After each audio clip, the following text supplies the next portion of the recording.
তোমাদের একটি নতুন টপিক নিয়ে আমি চলে এসেছি আবার তোমাদের প্রিয় দাদা সোমনাথ। তোমাদের আজকে গুণিতক কোণের ত্রিকোণমিতি সম্পর্কে আলোচনা করছি।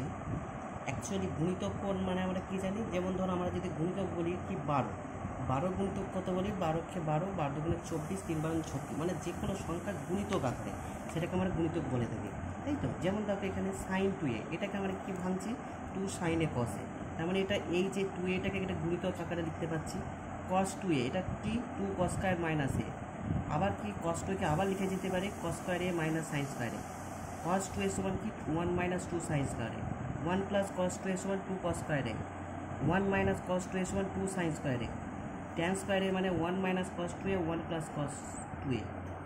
sin 2a এটাকে আমরা কি লিখতে পারি 2 tan a 1 plus tan square, সব গুণিতক আকারে আছে, এই জন্য এগুলো আমরা গুণিতক সূত্র বলছি। cos 2a সমান 1 minus tan square a by 1 plus tan square a।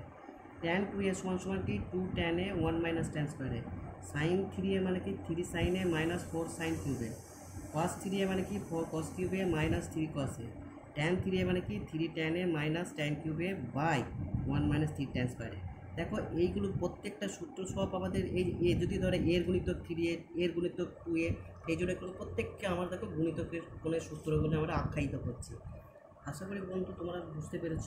ভিডিওটা আর বড় করলাম না, আবার তোমরা নেক্সট ভিডিওর জন্য অপেক্ষা করো। আর ভিডিওটা এখানে হ্যাভ এ নাইস ডে।